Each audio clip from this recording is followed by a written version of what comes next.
So today I will be discussing the narco trade, China, Latin America, America itself, and the future, question mark. So first of all, just an overarching idea first. Why does the narco trade matter? There are so many reasons why this topic is important, both in extemp and outside of it. For one, it's cost more than 250,000 Americans' lives ever since it began in the early 2000s, especially with drugs like fentanyl. It's also a trade that spans across some of the largest economies in the world, from China to Mexico to the United States. And I think most importantly, it's an issue that the United States has been trying to address largely unsuccessfully for more than 20 years. This is a really important case study, at least to me, to understand the pitfalls that America can fall into.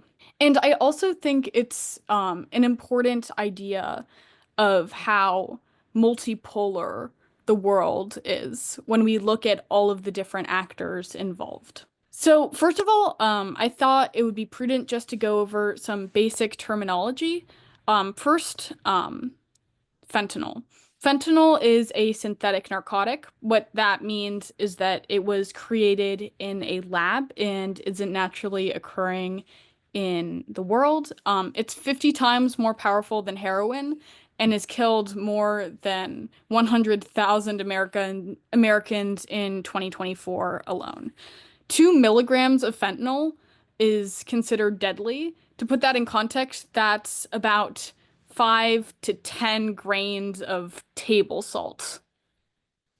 And then moving right along, scheduling. Scheduling is when a drug is restricted by the FDA. Think of it as the FDA sort of tabling this drug to try and prevent it from being spread throughout society. Essentially them banning it. Some drugs that have been scheduled are cocaine and heroin. And recently, fentanyl has also been scheduled. And then the next important sort of term is a cartel. Cartels are criminal organizations. Specifically in the narco trade, they're focused on producing and smuggling drugs. The cartels we'll be examining today are mostly based in Mexico, but it's important to understand that there are cartels all across the world, some in China and others in Latin American countries like Ecuador. But for today, we're mostly going to be focused on Mexico.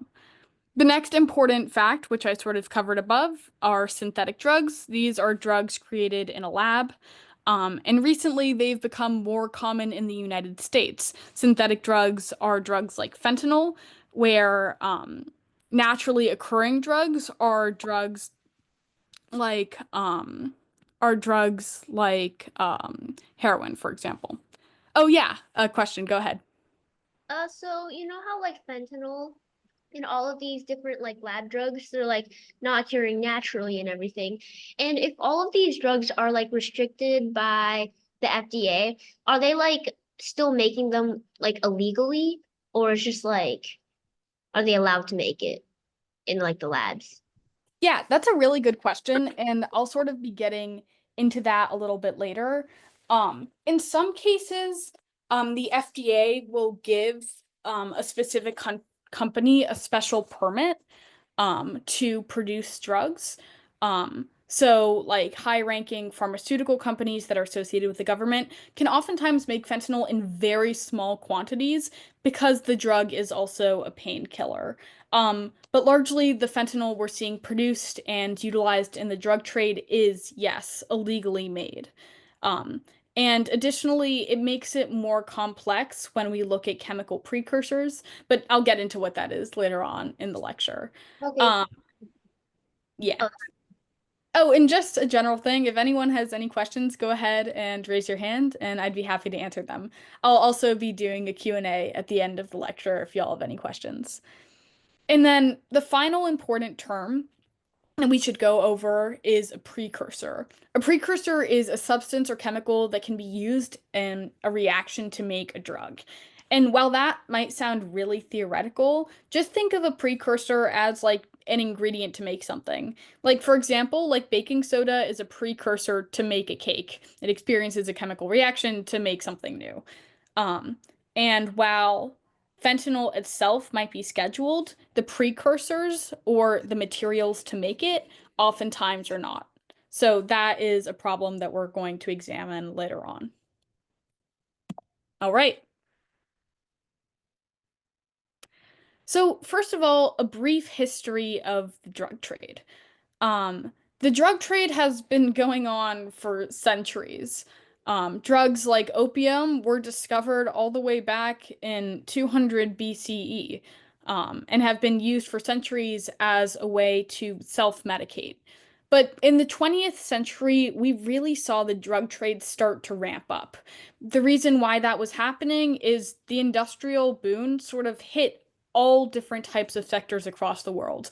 And that included drugs. Suddenly, these drug makers and cartels started having the capacity to manufacture these drugs in huge factories at a scale that they'd never seen before. So suddenly, we saw large quantities of these drugs like opium, cocaine, heroin, and marijuana start to become more and more common and in larger quantities. Um, but a little known fact about the 19th, or rather the 20th century drug trade is it wasn't actually primarily Mexico and China that were behind it. In fact, it was Colombia and Colombian cartels that produced the majority of these drugs.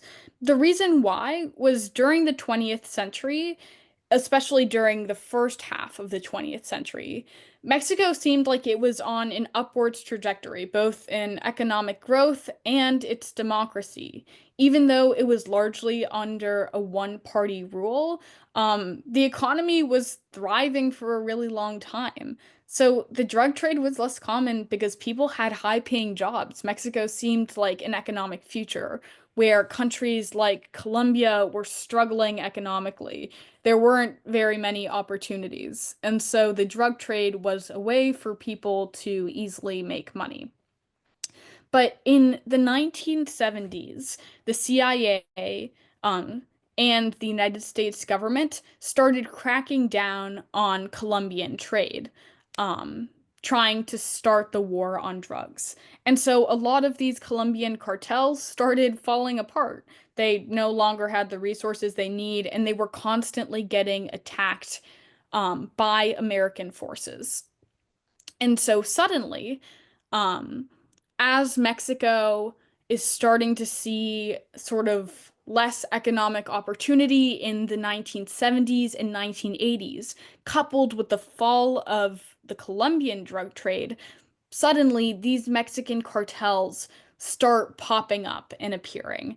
And so that is sort of the background as to why Mexico is the primary sort of drug manufacturer today.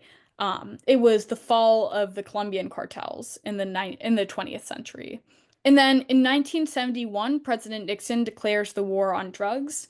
Since then, the United States has spent more than $1 trillion trying to combat it. And then in 2000, oh, whoops.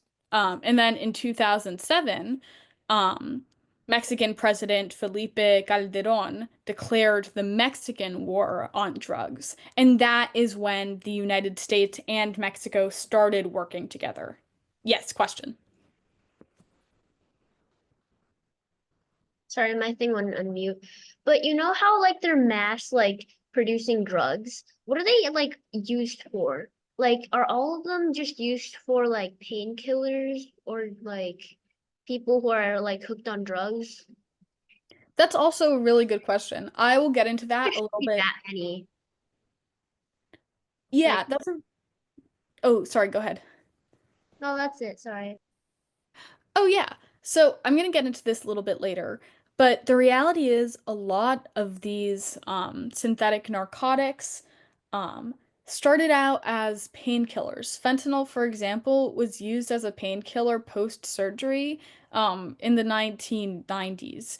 But what we're seeing is that these synthetic narcotics are now shifting from painkillers to a way to get high, and that's sort of like an evolution that we've seen. But like a lot of them in small quantities are meant to be painkillers. Yeah, question? Yeah, I don't know if I missed it, but I'm seeing this point like the PRI collapses. I'm wondering what that was about. Oh yeah, absolutely. So the PRI was a party that took power in the early 20th century in Mexico, and it sort of um, tried to make its image as the party of progress. The PRI literally translates to the Industrial Revolution Party from Spanish to English. And the party was largely successful for the first half of the 1900s. But then in the 1970s, sort of coalescing with this fall of the Colombian cartels, the PRI becomes more and more corrupt. And then in the 1970s, there was a major earthquake in Mexico, and the PRI sort of failed to show up for civilians. And as a result, in the next election, they were blown out. And so today, the PRI is no longer a huge force in Mexico. But I think it's important to note that the PRI collapsed in like the 1980s because that also sort of like momentarily led to like instability in Mexico because suddenly this party that had been ruling for, 60, 70 years no longer had control of the government. And there was a new sort of democratic government taking hold in Mexico, but sort of failing to rein in all of the damage that had been inflicted from this earthquake and from the subsequent economic downturn. Does anyone have any other questions on this? I know that this was a lot of content. All right, we're going to move right along. Okay. So now the modern trade. Um, just as like a shameless plug, the Council on Foreign Relations has really incredible analysis on the narco trade. They have a whole tab on that in their website. So if you have any other questions or this topic piqued your fancy, I would recommend heading over there after this presentation. And they were also the one that supplied me with this map, which was really helpful. Okay, so the way we're seeing the modern trade start up is that precursors, um, precursor chemicals are produced in China. So remember what we said about precursors. Those are like the raw ingredients necessary to like make fentanyl, right? And then they travel all the way to Mexico. In Mexico, they are actually cooked into fentanyl. So that is where like the actual cooking takes place. And then they are smuggled across the United States border, whoops, into the United States. So when people are talking about the modern narco trade, that is usually what they're referring to. I think it's worth saying that recently we've also seen China start to sell these precursors to other countries, specifically Ecuador, which is seen, Ecuador right there, which is seen one of the largest sort of startups of a narco trade in the past 2 to 3 years. But for now, the major trade that we're going to be focusing on is in Mexico. So let's start out at the beginning, in China, right? So China is where these drugs are, or the raw ingredients for these drugs are created. So, what makes the narco trade today so complicated sort of starts out in China with the fact that China has built itself in the past few years as the drug police of the world, right?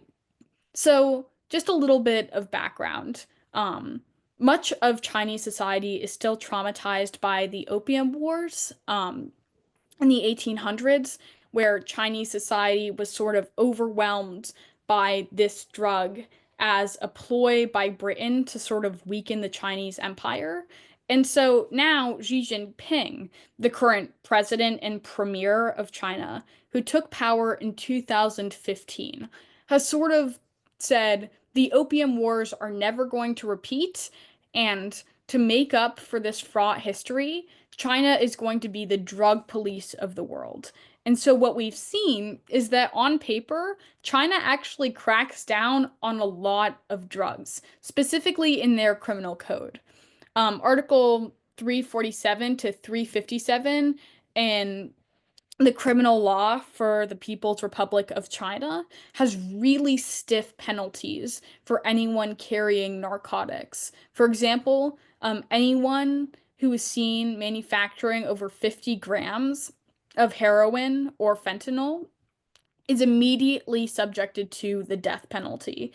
And anyone who is caught smuggling just 10 grams of heroin is given 15 years to life imprisonment, right? So already in their domestic criminal code, we're seeing that China has some of the strictest punishment for the drug trade we've seen across the world.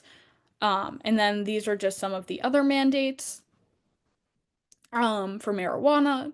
And then something really notable is that in 2019, China outlawed 4-ANPP, and that is the primary chemical that is necessary to make fentanyl, right? So on paper, what a lot of people think, and the image that China has tried to cultivate, is of this country that has zero tolerance for the drug trade. But the really interesting thing about China outlawing 4-AN um 4-ANPP is that while this might be the primary chemical to make fentanyl, it's not actually the most used. And so in reality, while China might be cultivating this image, in all honesty, they're letting the majority of chemicals that are necessary to make fentanyl fly under the radar. And so they can still say to the rest of the world, we're cracking down on fentanyl manufacturing. Look, we've outlawed this precursor. But in reality, they're still letting thousands of companies manufacture all different kinds of chemicals because fentanyl isn't just made in one way. It can be constructed via tens of thousands of different chemical compounds. Yes. Uh-huh. Question? Yeah, so just not you said companies, but I thought, you know, like if in law, like it's so illegal to like make drugs or whatever, then are they like legitimate organizations operating within China? Or like is it more of like a, oh, this is what we say we do, but this is what we actually do type thing? Yeah, you beat me to it. My next slide is all about that. Oh, great. Just a brief summary ahead of time. Some of the companies are sanctioned by the government, and in other times, the government turns a blind eye to this. And while this isn't confirmed, I'll get into this a little bit later, but the United States government theorizes that China is turning a blind eye to the fentanyl trade as a way to try and weaken the United States. Okay, onwards. Yep, in reality,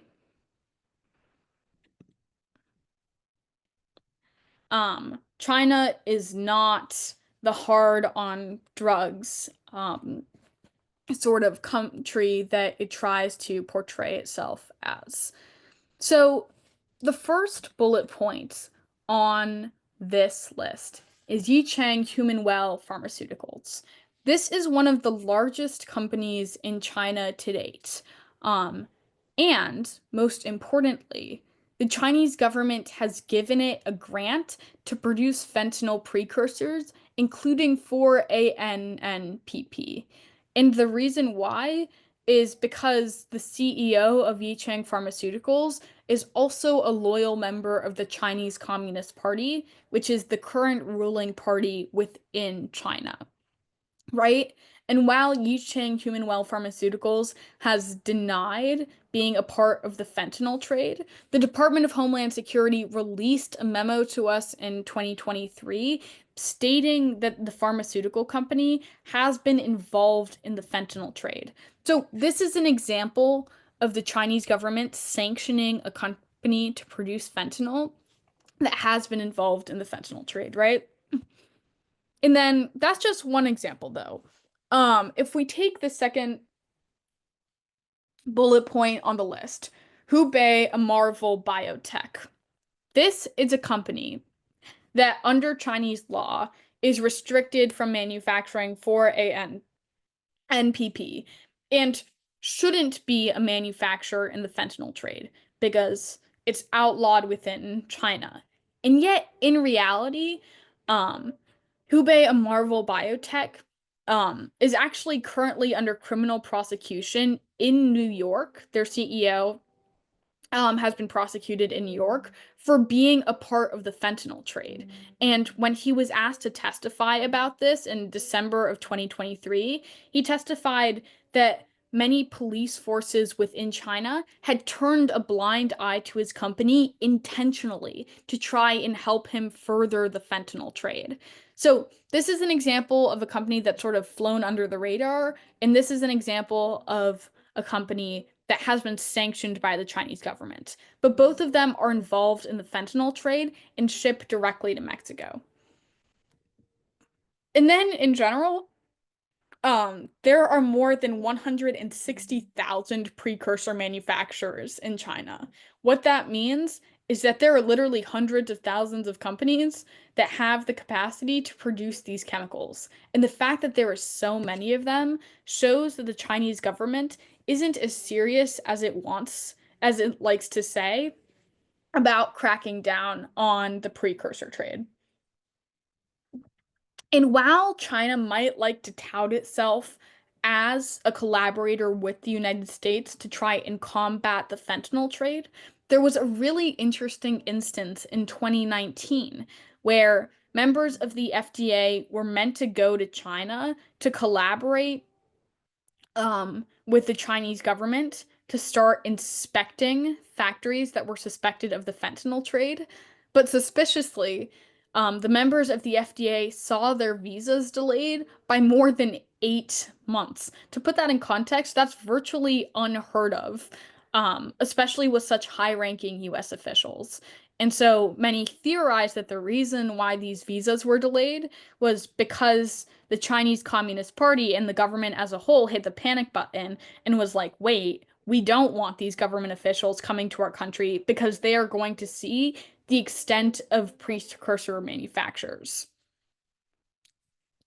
And this is just Kristi Noem, who's the current head of the Department of Homeland Security, looking like a member of a horror film.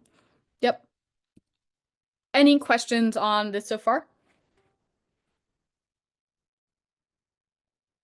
Yeah, I did try to find like the most grotesque image of her I could. Anyway. Right.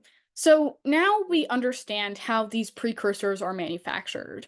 We see that these raw chemicals have been created within China, and the fact that the Chinese government isn't as hard on the drug trade as they would like to claim. And now these precursors are being shipped to Mexico.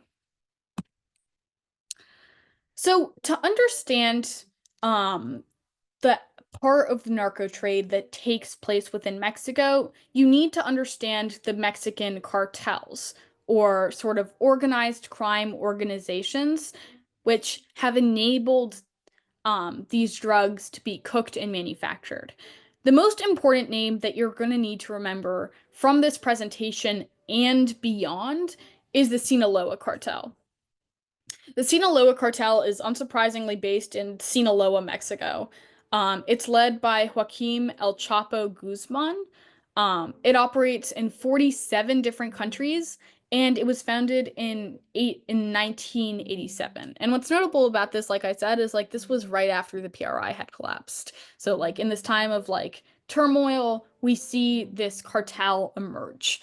The Sinaloa cartel is responsible for more than 60% of the fentanyl trade inside the United States. And it has a huge role within Mexico. It is estimated that more than 500,000 people across Mexico are associated with the Sinaloa cartel. It also, importantly, has an overall net worth of more than $100 billion. So this is sort of the king of the Mexican cartels and the fentanyl trade in Mexico is Sinaloa, right? But an up and coming cartel is the Just Kilo New Generation cartel. This cartel has become relevant in the past few years because it's been able to capture major ports within Mexico, like Veracruz and Manzanillo. Um, this cartel was started by a member of El Chapo's family choosing to desert the Sinaloa cartel in 2010. And while it's much smaller than the Sinaloa cartel, now it's been able to make a bunch of deals with Chinese precursor companies because it is able to intercept drugs at the ports.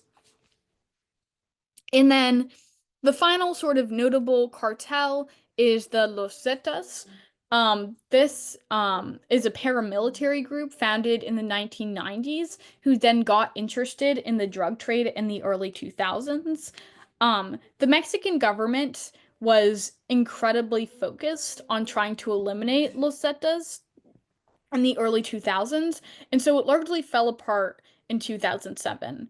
But notably, many leaders of Los Zetas have been absorbed into the Sinaloa cartel, and this is especially important because many of these leaders had struck up relations with arms smugglers within the United States.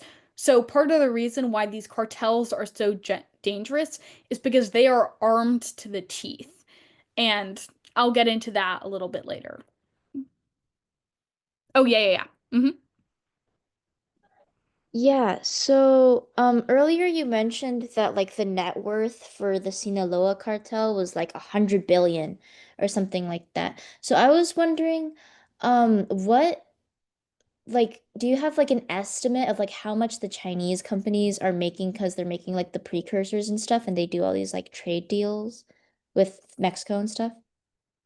Yeah, that's a really good question. Part of the problem with tracking all of these Chinese precursor companies is that there are more than 100,000.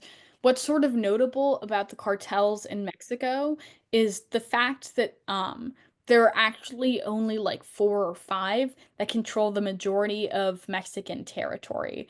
And so it's probably more difficult to estimate the amount of money they're making for the precursors. Also, because the precursors themselves are less valuable than the fentanyl in drugs actually produced, but I would assume it's upwards of billions of dollars a year, especially for larger companies like Yichen. Yeah, question? So you know how China like ships all these chemicals to Mexico so that they can make like drugs like fentanyl and stuff? If the Mexican government is trying to eliminate all these drug things, why do they still trade with China for the chemicals? That It's is like, a, yeah. or is the chemicals traded between the cartels and China instead of the government? Yeah, that's a really good question, and I'm about to get into that in my next slide. But no, the precursor chemicals are mostly traded between the cartels and China.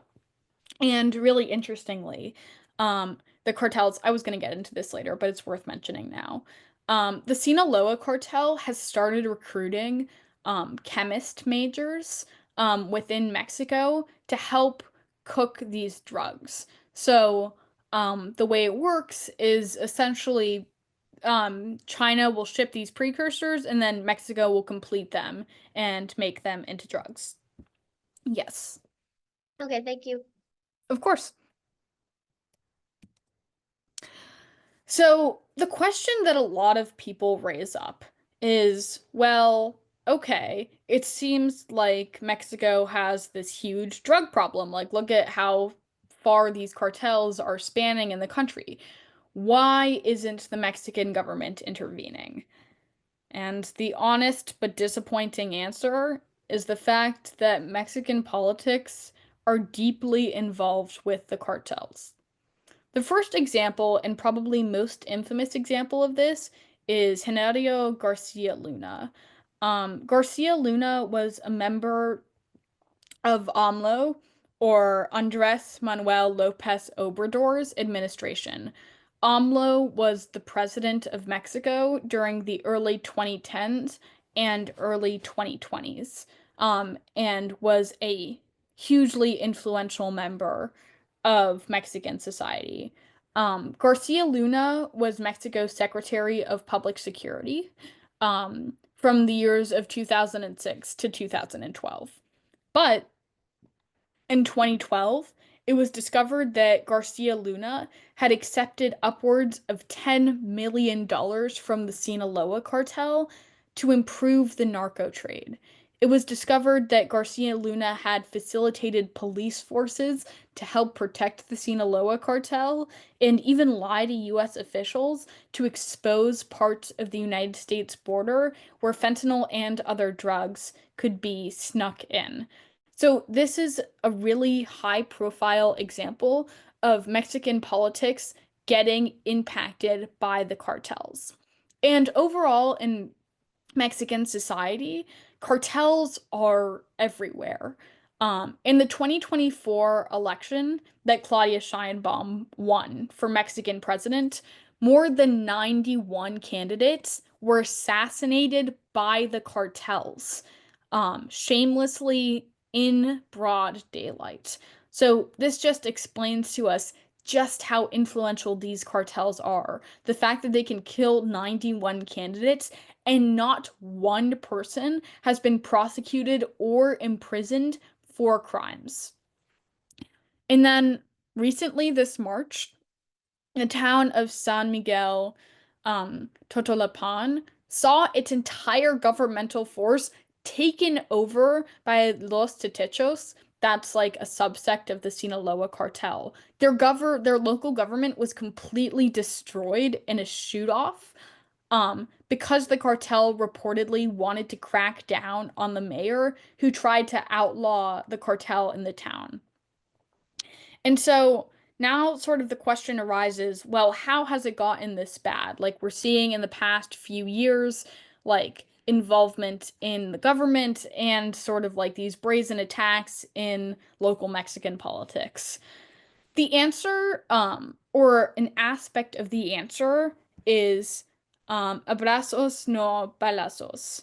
And this was AMLO's sort of plan to combat the cartels when he was president. AMLO decided that Mexico wasn't going to try and combat the cartels via force. They weren't going to sic the police to try and crack down on the government.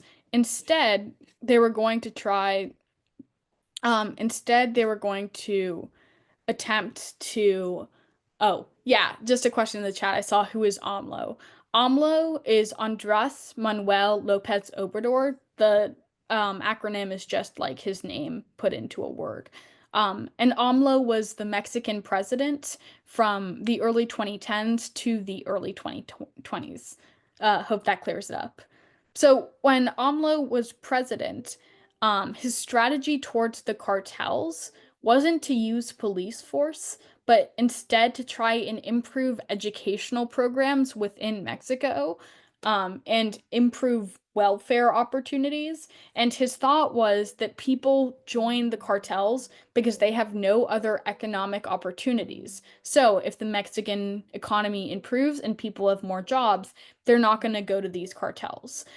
And that was a grave this was a huge mistake on AMLO's part. Because essentially what happened was the Mexican government just stopped using force against cartels and stopped trying to hunt down leaders of the cartels, while these welfare programs were fraught with all types of corruption, which led to a lot of these welfare programs actually not like delivering funds to the public. And so for like this period of 10 years, the cartels within Mexico were able to run largely unsanctioned or without a huge amount of police force. This sort of changed in 2017, where AMLO sort of like re-engineered the police force to include more people. But by that point, it was really too late. These cartels had seen 7 to 8 years of free reign. And so, we're seeing a situation today in Mexico where these cartels have such a large control over Mexican society that they can assassinate politicians, bribe them, and most notably, help take over the police force. There was a really damning report that came out in 2019 that reported that more than half of the Mexican police force had been bribed by Mexican cartels. It was a really interesting article by America's Quarterly that came out back in 2019, and I can link that at the end of this slideshow. Um, so we're in a situation where the law enforcement as well is also incapable of cracking down on these cartels because many of them are getting paid off by them. Yes. I'm a little confused on AMLO's like logic in which he was like, okay, let's not stop the trade, like the drug trade for like almost 10 years. Like, I don't get the logic really because it was like without police trying to stop them, I mean, they technically would just, they could just do whatever they want, right? So I don't really get the logic of what he did with the police stuff. Yeah, you and me both. I think AMLO's, there are sort of like two answers to this. The first is that AMLO, I think, was trying to go for a long-term solution. He was thinking about how cartels were able to recruit so much of Mexican society and assumed that by trying to fix the lack of high-paying jobs in Mexico, he could prevent the cartels from recruiting people. But honestly, the dirty truth is that AMLO probably didn't want to crack down on these cartels to the extent he could have, because the reality is, like, look at the fact that 91 politicians had been assassinated. Trying to wage war against the cartels, oftentimes in Mexico, means risking your life. So I'm sure that that was a consideration for AMLO, even though he might not have publicly said that. But like, weren't the candidates assassinated like way after he was like, okay, no more police forces for the drug thing? Um, The candidates were a lot of the candidates that were assassinated for the 2024 election tried to market themselves as tough on cartels. And so as a result, because they had stationed themselves as an opposition force to the cartels, they were seen as a threat. AMLO's program wasn't really seen as a threat to the cartels. Instead, it made it more easy for them to operate. Oh, so is that how it got so bad? Like, Yeah. with 10 years of just doing whatever, it just got stronger and stronger. Yeah. Anyone have any other questions? Awesome. I will also be checking the chat now if anyone else has any curiosities. Great. Okay. So this is sort of like a new evolution in the drug trade. What we've seen historically is the drug trade has gone from China, who makes the precursors, to Mexico, who make the drugs, to the United States. But recently, there's been a shift. And this was because during COVID-19, global supply chains collapsed. And ironically, while we might think of like that as a problem for us, where we saw virtual school, it was also a problem for the drug trade because suddenly these precursors had trouble getting shipped from China to Mexico. And then some cartels started theorizing that it would be cheaper for them to make the precursors themselves than to rely on China to make it for them. So recently, the Sinaloa cartel has been recruiting more than 5,000 chemistry students to try and make the precursors themselves, essentially trying to cut out China from the drug trade. So instead, Mexico makes the precursors, they cook it into narcotics like fentanyl, and then they ship it to the United States. Recently, Chinese companies like Huchang have tried to push back on this, by trying to lower the price of precursors. Um, but it seems as though now there's like a shifting power balance in the trade where if if Mexican cartels have the capacity to do so, they will just try and do the entire processing of these drugs themselves. It's important to note that to date, Sinaloa has been incapable to mass produce these precursors, only like make really small batches, if any, of them. Um, but to date, the chemistry students they've recruited are incapable of replicating these precursors. So, an interesting aspect of the drug trade to watch is to see whether Mexico will cut China off effectively or not. And I got this from a really interesting article in the New York Times, which I can also link. And then finally, the last aspect of the drug trade is the United States. So the question arises, how do these drugs enter the United States? And I think this map is a really helpful way of breaking it down. So down here is Mexico. The white highlighted portion we see is Texas. Um, the coastal routes we're seeing right along here, that's mostly the Sinaloa cartel, who operates sort of like near the Pacific. And then the little dots we see are ports. That the New Generation cartel largely controls. So these drugs will try and enter the United States, infamously in El Paso, Texas, oftentimes also in Arizona, and more often now in Los Angeles. While the United States does have border patrol, Mexican cartels have gotten very clever um, about ways to smuggle drugs like across the border. Infamously, one time they stuffed them in like stuffed Furbies, like large packets of cocaine.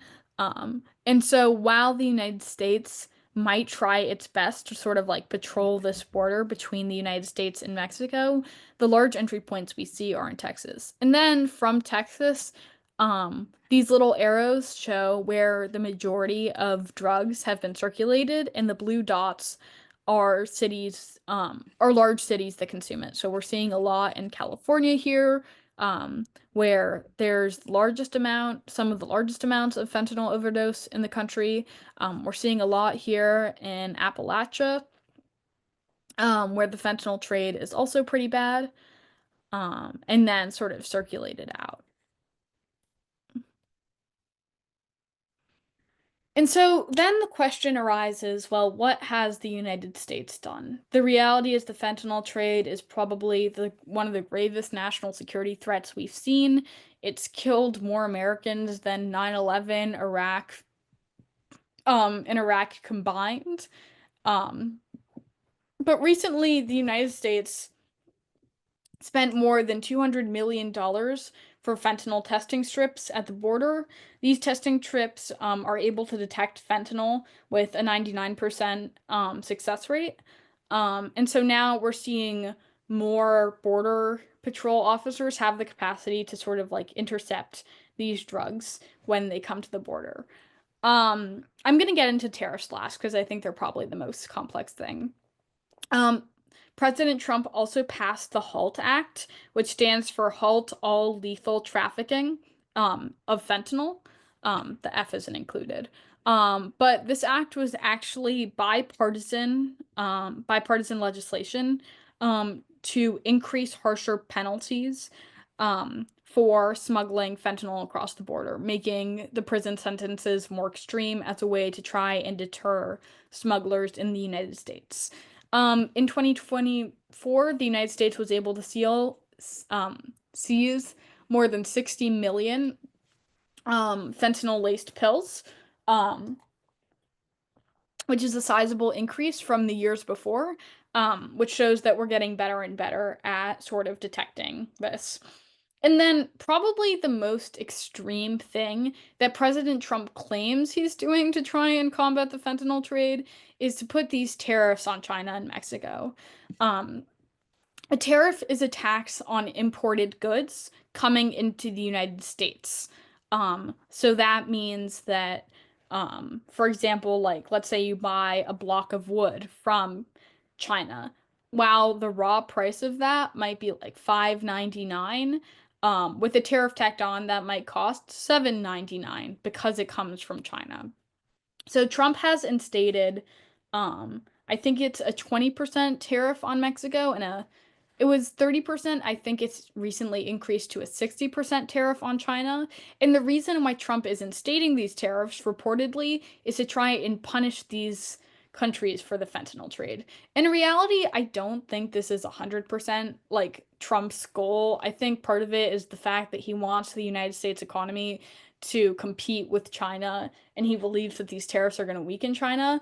But he's also claimed the reason why he's doing this is to try and de-incentivize the fentanyl trade in China and to try and put pressure on Mexican government officials to crack down on the fentanyl trade. So, what does the future hold with the fentanyl trade? Um, the answer is that it's still probably going to be a huge issue that we're going to see. I was talking to my friend who did Extemp back in 2015, 2016, and we were horrified to learn that she is getting the same questions about the narco, or she got the same questions about the narco trade that I am still getting in my Extemp career. This is a crisis that the United States isn't going to be able to solve easily. What recently made the most sort of like recent evolution of the fentanyl trade was the fact that Claudia Sheinbaum, who is the current president of Mexico, recently um, approved a judicial overhaul. The judicial overhaul was actually like first sort of like put forth by AMLO, who was the previous president of Mexico, but Claudia Sheinbaum didn't object to it. And now during her term, we're sort of seeing it come to fruition. Essentially, all judicial positions within Mexico, what that means specifically is like all Supreme Court judges or like lower level judges, are no longer being decided by the government. Instead, they are voted on by the people. What that means is that the Mexican people get to decide and vote on who gets to be their judges. And while this might seem great on paper, right? Like, yay, democracy, people get to decide. The reality is now, a lot of the leaders and members of cartels are running to be Mexican judges, and they are using intimidation tactics, like threatening to kill voters at voting stations to force them to give them their vote. So, what this means in the next 5 to 10 years is we're likely going to see a large part of Mexico's judicial system sort of like invaded by the leaders of this cartel. And there's been huge pushback to this by the international community, but that means that Mexico is probably going to get even worse at cracking down and prosecuting the leaders of these cartels. While after these reciprocal tariffs, Xi Jinping is likely going to continue turning a blind eye to the fentanyl trade as revenge for Trump's tariffs. So it's important to keep our eyes out to see what the future brings, because after all, this is costing American lives. And that's all I've got for you. Thank y'all so much for listening to this presentation. Um, and now I'm going to conduct a short Q&A. Um, you can ask me anything, everywhere from the narco trade to tournament experience, questions about Extemp in general, researching, whatever y'all are interested in. I'll stick around for a little bit. Yeah, so earlier you mentioned how like 90 something candidates were assassinated by cartels because they marketed themselves as like anti-cartel. Well, since I think her name is like Claudia Scheinbaum or Yeah, something. Claudia Steinbaum. Scheinbaum. Okay. So like is she not like what are her policies on cartels and like is she doing anything different than the previous than AMLO? That's a really good question. Claudia Sheinbaum was the president, or rather, the mayor of Mexico City, and she was sort of groomed as AMLO's successor. But she has chosen to take a harsher position on cartels, in part because of economic pressure that Donald Trump has instated. She sort of made the calculation that it's best to try and position herself against cartels, to try and win the United States over. But the reality is, while Claudia Sheinbaum might claim to be hard on cartels, we haven't really seen a big change. She's promised to elect all of these task forces to try and address cartels, but the reality is, with the majority of the Mexican police force compromised by these cartels, it's going to be incredibly difficult for her to make sizable change. It is good, though, that she is sort of at least trying to take a harsher stance on these cartels. That is a step forward. Even though this judicial reform that she approved probably isn't going to help at all. Yes, the America Quarterly and New York Times links are in the slide speaker notes. Yep. Yes, next question. So I was just curious, like, this is there like any feasible like steps to take toward this? Like, it really feels like such like a lose-lose situation because especially in terms of like the war on drugs, because like it seems to be like a little bit of an idea, I guess, that like there's a sort of like militant solution to like curbing the drug trade, like just like forcibly cracking it down, but also you see like wars on drugs have like had like brutal impacts on civilians, namely like Nixon's and like in the Philippines, like how deadly the war on drugs was. So I feel like it's a double-edged blade that not only has it seemed to like been ineffective, but also like significantly like killed large amounts of civilians. Yeah, I think you're absolutely right. The war on drugs today is sort of it's sort of a lose-lose situation, right? Because like the last time the United States chose to intervene to try and stop the war on drugs, like we just ended up facilitating a new drug trade that was even closer to the United States and Mexico. Additionally, we sort of run into the problem that Mexico is like our one of our largest economic partners. Like if we really want to crack down on the war on drugs, and like some people have floated trying to like use American troops to like combat cartels within Mexico, like we risk losing one of our largest economic partners. The thoughts I have about this is that the United States needs to do a better job of sort of like offering grassroots support to try and stop like the drug addiction crisis in the United States. The reality is that like we have consumers that are very readily buying these drugs. And while it's always going to be impossible to completely eradicate drug addiction, we're doing very little to try and incentivize like rehab for these people, and it's also like prohibitively expensive.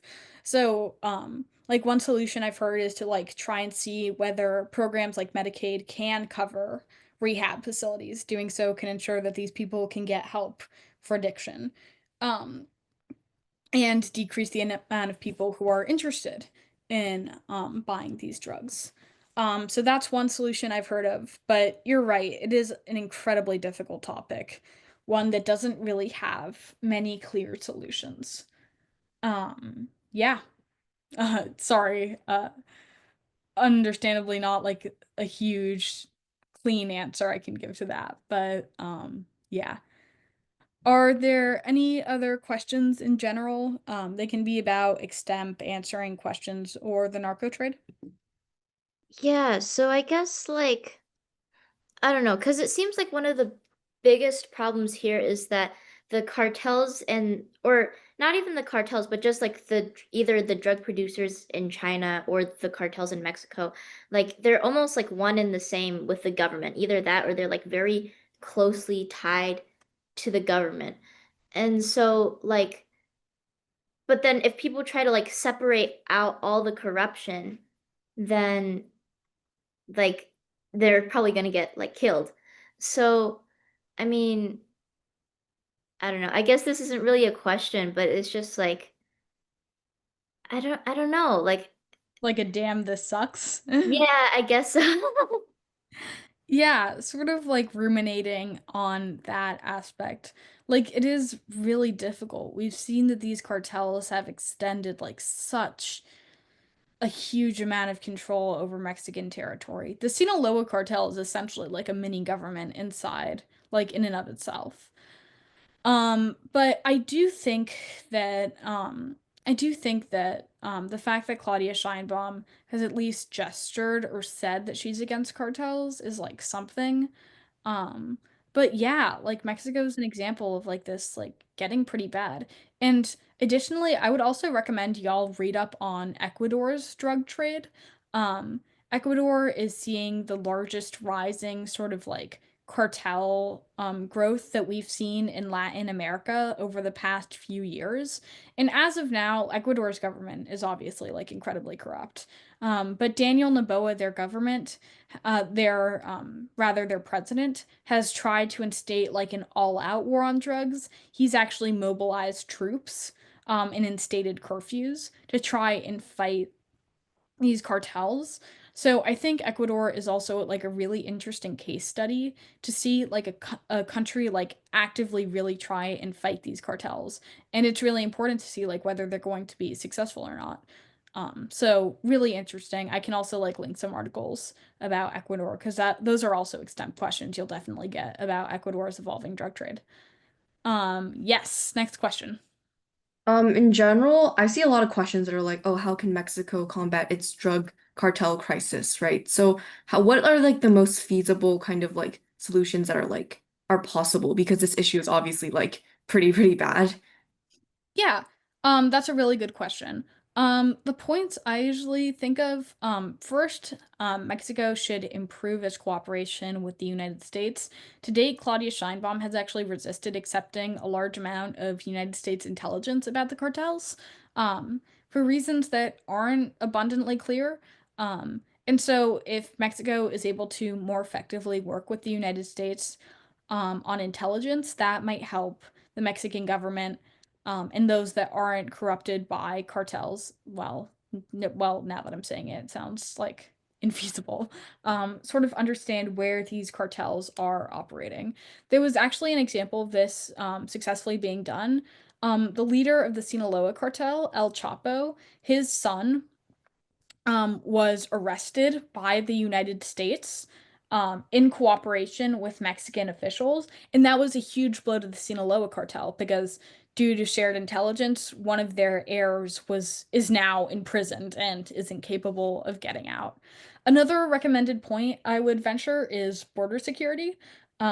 Today, Mexico and the United States are failing to work on border security and communication together, which means that oftentimes um, while American officials might have intel on the Mexican side of the border as to where these drugs are coming in, they're incapable of going there, and Mexican officials can't go until it's too late.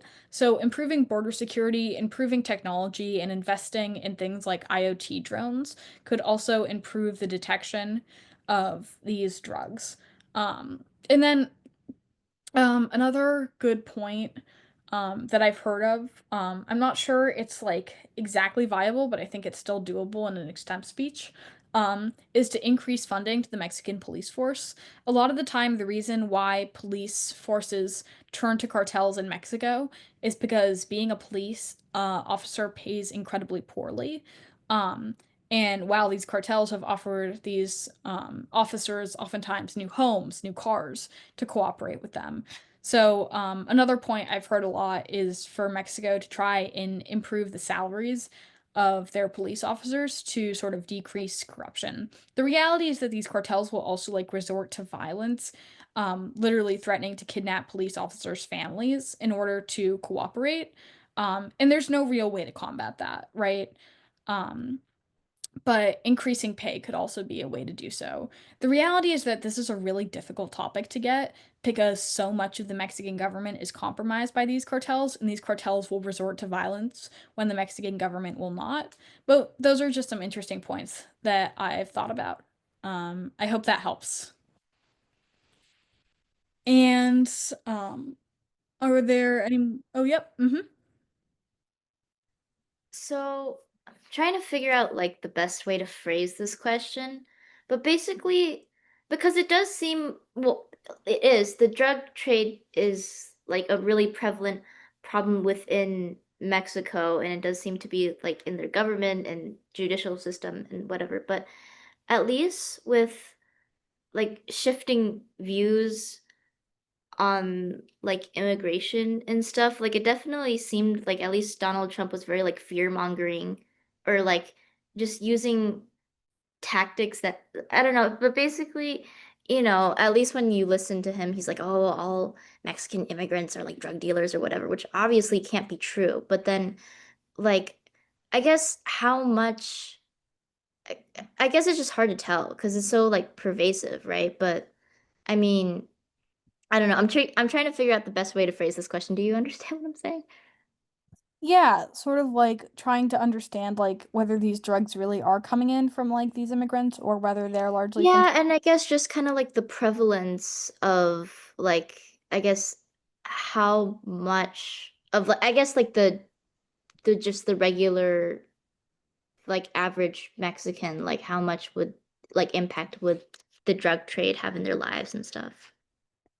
Yeah, it really depends on where you live. There's some territories like Sinaloa where it's basically impossible to live without the influence of cartels. Cartels are also largely prevalent in a lot of local governments. Some people might actively choose to get to start working with cartels. For example, a lot of chemistry majors these days are. Um, so it really does vary.